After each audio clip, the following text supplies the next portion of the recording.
We are a family. We are Liverpool. This means more.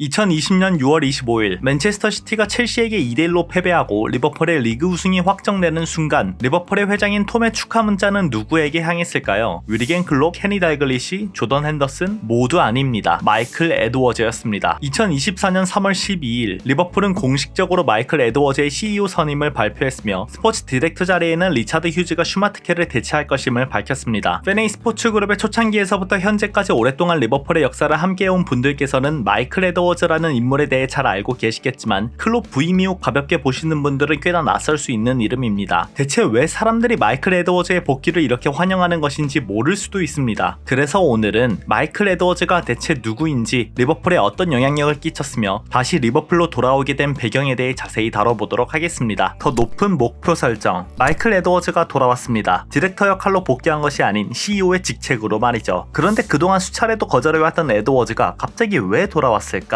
불과 2주 전까지만 하더라도 에드워즈는 클럽 축구의 치열한 분위기로 돌아가는 것에 대해 전혀 매력을 느끼지 못한다고 전했습니다. 지난해 리버풀의 데이터 총괄 이안 그레이엄과 함께 출범한 스포츠 자문 업체 루도노틱스에서 컨설턴트로 더 여유롭게 가족과 시간을 보내고 있었던 에드워즈였습니다. 본격적으로 에드워즈를 설득한 것은 3월 첫 주말, 스포츠 분석 관련 컨퍼런스에 참석하기 위해 보스턴에 머무르고 있던 그는 여러 언론으로부터 리버풀 복귀와 관련된 추측성 질문을 많이 받았습니다. 그렇지만 에드워즈는 과한 해석을 우려하여 이를 일축했고 인용되지 않길 바라고 있었습니다. 특히 그곳에서 많은 참석자들과 대화를 나누는 가운데 전날 발행된 기사 내용에 큰 분노를 보였다 합니다. 그 내용은 에드워즈는 자신이 리버풀로 돌아가는 과정에서 축구 운영 관련 더 많은 통제권을 원한다. 언론 보도와는 다르게 에드워즈는 클럽 축구와 이 관련의 모든 것을 그리워하지 않았고 만일 자신이 리버풀로 복귀한다면 리버풀 입장에서 열심히 일하는 최선의 에드워즈를 보지는 못할 것이라 지적했습니다. 그는 직업 생활에서 새로움을 유지하는 것의 중요성을 강조했죠. 만일 전에 일했던 직책인 디렉터로 클럽 축구계로 돌아갈 것이라면 진작에 들어갈 수 있었다는 것입니다. 안필드를 떠난 2년 동안 10번이 넘는 제안을 거절했고 그 안에는 첼시, 맨유가 포함되어 있었습니다. 하지만 그는 모든 제안을 거절하며 자신이 스포츠 디렉터가 되는 것에 관심 없다는 것을 알게 되었죠. 이후 에드워즈는 동료 기자들에게 리버풀로 돌아간다 하더라도 디렉터로 돌아갈 생각은 추호에도 없지만 더 고위 직책에서 페네이 스포츠 그룹을 위해 일하는 것은 크게 배제하지 않았습니다. 이러한 소식이 전해진 뒤 고든과 헨리는 에드워즈를 직접 얼굴을 보고 대화하기 위해 찾아가게 됩니다. 여기서 두 사람이 제안한 내용은 전과 매우 달랐습니다. 그리고 에드워즈의 반응도 확연히 달라졌죠. 에드워즈는 축구 관련 사항에 대한 페네이 스포츠 그룹의 결정권자로서 고든의 자리를 계승하게 되고 새 출발하는 리버풀의 스포츠 디렉터를 임명할 뿐만이 아니라 페네이 스포츠 그룹이 다중 클럽 모델을 구축하기 시작하며 운영과 관련된 업무를 맡게 된다는 것, 즉 에드워즈가 맡게 되는 역할은 새로운 업무로 광범위한 책임과 권력 그리고 높은 수익, 임금을 보장한다는 것이었습니다. 에드워즈는 자신이 맡은 직무와 같은 직책이 감독의 역할과 비슷한 수준의 중요도를 지니며 그에 따라 보상을 받아야 한다고 믿습니다. 스포츠 디렉터들이 훌륭한 영입을 통해 클럽에 큰 가치를 더함으로써 이러한 행동들은 그들의 급여에 반영되어야 한다는 주장이었죠. 실제로 에드워즈는 수백만 파운드의 연봉을 받게 된다는 얘기도 포함되어 있습니다. 단순히 리버풀, 안필드를 관리하는 것을 넘어 페네이 스포츠 그룹이 운영하는 축구 관련된 책임을 모두 포괄한 광범위한 역할로 페네이 스포츠 그룹 아래 새로 인수되는 구단을 탐색하고 인수하는 것까지도 포함되는 것이죠. 조금 자세하게 말했지만 이를 요약하자면 에드워즈는 스포츠 디렉터 포지션으로 복귀할 생각이 아예 없었다. 새로운 업무에 대한 욕구, 동기부여가 필요한 상황이었고 페네이 스포츠 그룹은 그에게 단순히 리버풀만이 아닌 축구 분야에서의 총괄 부여, 새로운 역할에 대한 흥미, 보장된 임금도 상당히 높아서 마음을 바꿔 복귀하게 된 것입니다. 만약 새로운 환경을 원한 것이었다면 진작에 맨유 첼시에서 제안했던 스포츠 디렉터 단장 역할 혹은 그 이상의 역할을 제안했던 구단들로부터 수락을 했을 겁니다. 하지만 비슷한 업무는 관심도 없었고 풋볼 그룹 내 새로운 구단 인수, 운영, 자신이 축구계에서 얻어갈 수 있는 새로운 정보, 지식과 관련된 탐구를 간절히 바라고 있었던 것입니다. 거기다가 보장된 임금도 수백만 파운드라는 얘기가 있으니 도저히 거절할 이유가 없죠. 직접 에드워즈가 언급한 내용도 들어봅시다. 제가 돌아온다면 새로운 도전과 기회가 있어야 한다는 것이 중요했습니다. 현재 축구 포트폴리오의 투자와 확장이 필요하다고 믿기 때문에 조직 영역을 성장시키기 위해 추가로 클럽을 인수하고 관리하기로 한 약속이 이번 결정에서 가장 큰 요소 중 하나입니다. 그들이 저와 다시 일하고 싶어하는 욕구와 끈기를 보여준 것에 겸손해졌습니다. 이러한 행동은 그들이 스포츠와 비즈니스 전반에 걸쳐 가진 성공적인 이력을 고려했을 때 결코 이를 당연히 여기지 않는 것을 의미합니다. 정리합니다. 에드워즈는 이번 리버풀로 복귀하게 되며 2023년 그레이엄과 함께 설립한 루도노틱스에서는 6월 1일부로 사임하게 되었다 합니다. 인터뷰까지 확인하고 나니까 왜 돌아온 것인지 확신이 드시죠? 통계 데이터의 신. 그렇지만 여전히 마이클 에드워즈가 어떤 인물인지 잘 모르고 계실 분들이 많을 겁니다. 그래서 간단히 그의 커리어를 정리해보고 갑시다. 키워드로 요약해보자면 성공하지 못한 축구선수, IT 교사에서 포츠머스 스태프, 포츠머스에서 토트넘, 리버풀, 이안 그레이엄, 강단 있는 성격, 단순히 좋은 영입을 하게 되어 유명해진 스포츠 디렉터, 단장 포지션의 에드워즈가 아닌 그곳까지 도달하기 위해 성장했던 에드워즈를 보시면 얼마나 훌륭한 인물인지 알 수 있을 겁니다. 성공하지 못한 축구선수, 마이클 에드워즈의 신체가 워낙 호리호리하고 축구를 하지 않은 것처럼 느껴지겠지만 18살까지는 축구선수로서 꿈을 이루기 위해 노력한 인물입니다. 하지만 당시 그를 가르쳤던 코치마저도 에드워즈가 어떤 선수였나요? 라고 묻는 질문에 미안하지만 제대로 기억나지 않는다고 답변할 만큼 선수로서의 재능은 없었습니다. 주변 동료들은 그가 성실한 선수였고 수비 포지션에서 좋은 모습을 보였다 하지만 결과적으로 선수 생활은 실패에 가까웠죠. 그래서 대학교를 진학하여 비즈니스 관련 공부를 하고 IT 교사로 직업을 갖게 되었는데 그리 흥미를 가지고 있지는 않았습니다. 그러다 우연찮게 2003년 포츠머스 구단에서 데이터 회사와 계약을 맺게 되고 이에 알맞은 분석가를 찾던 와중에 나온 인물이 마이클 에드워즈였습니다. 그때 에드워즈의 나이는 20대 초반. 에드워즈를 알고 있던 데이터 회사의 개발 매니저였던 베리 맥닐은 구단에 에드워즈를 추천하게 되고 IT 교사로 일하며 직업적인 만족도가 떨어졌던 에드워즈는 다시 축구계로 돌아오게 되었습니다. 이때 에드워즈의 선택 하나가 그의 인생을 송두리째 바꾸게 되었죠. 당시 포츠머스의 감독은 해리 레드넵. 2003년 프리미어리그에 서서히 부르고 있던 데이터의 도입은 레드넵 입장에서 그리 달갑지는 않았습니다. 축구가 축구지 무슨 데이터 통계로 필드 외의 결과를 만들어내냐 라는 것이었죠. 하지만 그의 생각을 완전히 바꿔놓은 사건이 있었습니다. 당시 05-06 시즌 우리는 강등권에 허덕이는 와중에 플럼과의 중요한 경기가 있었습니다. 우리는 꼴찌에서 두 번째에 위치했고 에드워즈는 버스에서 재생할 비디오를 만들었습니다. 하지만 에드워즈는 그것을 보여주기에 앞서 두려워했죠. 왜냐하면 그 비디오는 저를 비난하는 내용이었기 때문입니다. 저는 그것이 대단히 재미있다 생각했습니다. 에드워즈는 정말로 멋진 친구였고 이후 토트넘으로 갈 때 그를 데리고 갔습니다. 마이클 에드워즈 입장에서 해리 레드넵은 정말 소중한 인연이라 볼 수 있습니다. 20대 초반의 분석가로 포츠머스에 들어와 레드넵의 총애를 받고 포츠머스에서 토트넘으로 이동하는 과정에서 에드워즈를 데려간 것, 이후 토트넘으로 이동한 마이클 에드워즈는 역시나 데이터 관련 부서에서 핵심 인물로 올라섰고 당시의 토트넘 단장이 바로 데미안 코몰리였습니다. 올드 팬들은 낯이 익은 이름이죠. 그런데 2010년 페네이 스포츠 그룹이 리버풀을 인수하게 되며 새로운 단장으로 코몰리를 데려오게 됩니다. 데미안 코몰리 단장은 리버풀에 합류하여 데이터 분석 부서를 세우길 원했고 이와 관련해 높은 역량을 지닌 인물을 찾고 있었죠. 저는 데이터 분석 부서를 만들고 싶었고 축구 배경과 데이터 분석 관련 지식을 모두 가진 사람을 찾고 있었습니다. 사실 당시 프리미어리그에서 일하고 있던 데이터 제공 업체 중 한 명에게 물었습니다. 이런 유형의 사람을 찾고 있는데 최고가 누구인가요? 이때 나온 인물 중 하나가 토트넘에서 일하고 있는 마이클 에드워즈였습니다. 모든 사람들은 제가 토트넘에서 에드워즈와 함께 일했다 생각하지만 그건 사실이 아닙니다. 함께 일한 적은 없습니다. 이후 저는 마이클 에드워즈에게 전화를 걸어 만들고자 하는 방향성을 설명했고 몇 번의 만남을 가졌으며 이후 리버풀에 합류했습니다. 저는 그의 훌륭한 능력을 잘 알고 있었고 제가 떠날 때 에드워즈에게 언젠간 디렉터직을 이어받게 될 거라 말했습니다. 저는 그가 더 많은 책임을 맡게 될 것이고 언젠가 스포츠 디렉터가 될 것이라 확신했습니다. 레드넵이 포츠머스에서의 에드워즈를 보고 감명받은 다음 그를 토트넘에 데려온 것, 그 이후 토트넘에서 훌륭한 성과를 만들어내어 업계에 소문이 나면서 코몰리로부터 선택을 받은 것, 스쳐가는 인연이 될 수도 있던 몇몇 인물들이 에드워즈의 인생을 바꿔주었죠. 물론 에드워즈의 훌륭한 능력이 포함되어 있지만요. 몇몇 정보에는 토트넘 시절 에드워즈가 레비의 행보를 마음에 들어하지 않았다는 얘기가 있는데 제가 찾은 정보로는 딱히 그런 말이 없는 듯해서 포함시키진 않았습니다. 하지만 확실한 것은 당시 리버풀이 에드워즈를 빼가는 과정을 확인하고는 레비가 크게 낙담했다고 합니다. 이미 업계에서는 에드워즈에 대한 좋은 소문이 있었나 봅니다. 추가로 마이클 에드워즈가 리버풀을 나가고 그 이후 이안 그레이엄이라는 인물도 같이 나갔던 것을 기억하시나요? 루도노틱스 회사도 에드워즈와 그레이엄이 함께 설립한 회사인데 사실 우리가 지나치게 디렉터 에드워즈에 집중해서 그렇지 이안 그레이엄 참 대단한 사람이었습니다. 리버풀 내부에서 데이터 관련 분석 총괄을 맡았다 보시면 되는데 이안 그레이엄의 데이터 활용 방식이 현대 축구계에서 가장 큰 영향력을 끼쳤다 봐도 무방합니다. 괜히 마이클 에드워즈가 리버풀을 나간 다음 이안 그레이엄과 함께 컨설팅 회사를 차린 것이 아니죠. 그런데 이 사실을 알고 계셨나요? 데이터 과학자인 이안 그레이엄 박사님을 리버풀에 합류하도록 설득한 것이 바로 마이클 에드워즈였습니다. 참 재미있는 스토리인 게 위에 언급한 마이클 에드워즈의 토트넘 시절, 당시 토트넘은 디시전 테크놀로지라는 데이터 회사와 독점 계약을 맺고 맺고 있었고 리버풀은 이 회사를 차지하려 시도했습니다. 페네이 스포츠 그룹과 코몰리의 사고 방식은 데이터 활용을 통한 극한의 효율이었기 때문에 당연히 전 구단에서 함께 일하던 데이터 회사를 염두에 두고 있었던 것이죠. 그런데 여기서 에드워즈는 리버풀 인사들을 설득하여 디시전 테크놀로지 회사를 그대로 두고 대신 그들의 운영을 도운 데이터 과학자인 이안 그레이엄 박사를 대상으로 삼았습니다. 토트넘에서 일하며 친하게 지낸 그레이엄이 핵심 인물인 것을 알고 있었던 것이죠. 그렇게 에드워즈와 그레이엄은 보스턴에서 열린 분석 컨퍼런스로 가는 비행기에 같이 탑승했고 8시간의 비행 동안 에드워즈가 그레이엄을 설득하여 리버풀의 데이터 연구 책임자로 합류하도록 만들었습니다. 이 과정에서는 그레이엄이 어린 시절부터 리버풀 팬이었다는 사실이 도왔다고 하네요. 그렇게 영국으로 돌아오고 난 후 토트넘에게 리버풀로 합류하겠다는 소식을 전했고 이후 약 10년 동안 리버풀에서 에드워즈와 함께 리버풀을 서포팅했던 것입니다. 이렇게 보면 결과론적으로는 데미안 코몰리가 마이클 에드워즈를 데려오고 에드워즈가 그레이엄을 데려온 공로는 인정해줘야겠죠. 마지막으로 강단 있는 성격. 많은 사람들이 에드워즈를 칭송하는 결정적인 이유는 보기보다 강단 있는 성격을 가지고 있는 인물이기 때문입니다. 사실 에드워즈가 처음부터 리버풀 내에서 현재와 같이 절대적인 지지를 받았던 것은 아닙니다. 이번 영상에서 다 포함시킬 수는 없지만 위 언급한 코몰리 디렉터가 팀을 떠나고 나서 리버풀은 이적위원회를 구성하게 되는데 그 핵심 구성원 안에 포함된 인물이 마이클 에드워즈였습니다. 이적위원회에서의 입김이 누가 더 강했는지 명확히 알 수는 없지만 선수 영입이 지나치게 데이터, 통계에 의존한다는 것으로 인해 당시 감독이었던 브랜든 로저스와 많은 충돌이 있었습니다. 실제로 그때 영입된 선수들은 이아고 아스파스, 루이스 알베르토, 티아고 일로리 이런 선수들을 포함해 결과가 대단히 좋지 않았죠. 이 과정에서 에드워즈의 직설적이고 지나치게 사실적인 태도를 모두가 좋아하지는 않았다고 합니다. 스카우트의 일부는 불만을 가지고 팀을 떠났었죠. 당시를 회고한 인물이 언급한 내용을 보면 리버풀은 데이터와 통계 주도의 접근 방식에 의존해서 델리할 일을 놓쳤다. 스포츠는 컴퓨터에서 플레이되지 않습니다. 경험 많은 축구 인사들이 밀려나고 IT 전문가들이 상위 클럽에서 일자리를 얻었음에도 불구하고 축구 배경이 전혀 없습니다. 이러한 과정에서 피드백을 얻어 현재의 조화를 만들어냈겠지만 사실 초창기에서부터 만족할 만한 성과를 낸 것은 아니었죠. 아무리 데이터, 통계적인 접근이 높은 확률의 성공으로 이끌어준다 하더라도 직접 선수를 관리하는 감독의 성향과도 맞고 내부 시스템과도 어울렸어야 했는데 로저스가 부임하던 시기에 리버풀 내부 분위기는 그러지 못했습니다. 결코 에드워즈의 독단적인 실패를 말하는 것이 아니며 클롭이라는 인물이 오기 전까지는 이적위원회 자체의 권한이나 힘이 너무 강해서 리버풀을 사지로 내몰았다 이런 겁니다. 그 과정에서 에드워즈는 언제나 큰 목소리를 내며 자신의 의견을 강력하게 피력하는 존재였다 하네요. 결국 그러한 뚝심, 신념과 가치관이 완벽한 조화를 이뤄내어 로저스 후임 감독을 데려오는 데 있어 큰 영향력을 끼친 것입니다. 당시 내부에서 언급된 최종 후보군에는 에디 하우, 안첼로티, 위르겐 클롭 이와 같은 인물들이 있었는데 특히 안첼로티를 선임하자는 의견이 대단히 강력했다 합니다. 안첼로티는 챔피언스 리그에서의 성과 그리고 유벤투스, AC 밀란, 첼시, 레알 마드리드에서의 팀과 관련된 통계 등 모든 기준을 통과했지만 안첼로티가 추구하는 이적 방식은 에드워즈와 리버풀 데이터 분석가들이 고안한 시스템에 의해 문제가 되었습니다. 리버풀 내부진은 감독이 첫 시즌에 부임하게 되면 이적 관련해서 최종 결정권을 가지지 못할 수 있지만 2년차, 3년차, 4년차, 5년차에는 감독의 영향력이 커지고 그의 동의 없이는 영입이 이뤄지지 않을 것이라는 생각을 가지고 있었던 것이죠. 안첼로티의 영입 대상의 대다수는 나이가 많다 여겨졌고 이는 리버풀의 방식과는 어긋났습니다. 에드워즈는 26세 이하의 선수들을 원했으며 그 선수들이 점차 전성기에 접근하고 3, 4년 후에도 재판매 가치가 있는 유형을 데려오는 스타일이기 때문이죠. 하지만 클롭은 성과, 영입 방식, 경기 스타일 측면에서 모두 합격점을 줄 수 있었고 에드워즈는 페네이 스포츠 그룹의 그를 강력히 추천하여 클롭을 직접 리버풀로 데려오게 된 것입니다. 우리가 지금에서야 당연히 위르겐 클롭을 데려오는 게 맞지 않냐 하겠지만 당시 안첼로티라는 인물을 배제하고 위르겐 클롭을 강력 추천하는 것은 쉬운 것은 절대 아니었죠. 이후 클롭이 리버풀에 부임하고 나서부터 이적위원회는 일부 개편되어 새로운 국면을 맞이하게 되었고 에드워즈는 그 과정에서 스포츠 디렉터 단장으로 임명되어 리버풀의 영광을 되찾는 데 혁혁한 공을 세웠습니다. 지금 우리가 여기서 집중해야 하는 부분은 마이클 에드워즈는 언제나 자신의 성장을 바라는 인물이었고 처음부터 높은 평가를 받아 스포츠 디렉터 직책을 맡은 것이 아닙니다. 꾸준히 커리어를 쌓아 주변 인물들의 인정을 받고 2016년 그때 스포츠 디렉터를 맡게 된 것이죠. 그 과정에서 새로운 업무, 새로운 관계를 맺는 부분에서 에드워즈 본인도 큰 흥미와 동기부여를 느낀 것입니다. 그리고 2023년 여름 마이클 에드워즈는 또 다른 도전인 CEO 직책에서 리버풀을 이끌게 되었습니다. 단순히 그가 돌아온 것이 무조건적인 성공을 말하는 것이 아닙니다. 하지만 에드워즈는 어떻게든 자신의 위치에서 성공의 근한은 결과물을 만들어내는 인물이기 때문에 새로운 관심이 생긴 분야에서 훌륭한 성과를 만들어낼 것이라 확신합니다. 이렇게 리버풀은 마이클 에드워즈를 CEO 직책에 임명한 것과 동시에 리차드 리차드 휴즈를 스포츠 디렉터로 임명했는데 에드워즈와 리차드 휴즈의 인연, 리차드 휴즈에 대한 상세한 내용은 다음 영상에서 이어가 보도록 하겠습니다. 미리 보기로 말하자면 에드워즈는 리차드 휴즈와 같은 팀에서 분석가, 선수로 일한 경험이 있으며 2023년 기준 에드워즈는 스포츠 디렉터 리차드 휴즈를 대단히 높게 평가하고 있다 합니다. 에드워즈 관련 설명이 너무 길었습니다. 잘 이해하셨을 거라 믿고 다음 영상에서는 휴즈 관련해서 자세히 다뤄보도록 하겠습니다. 그럼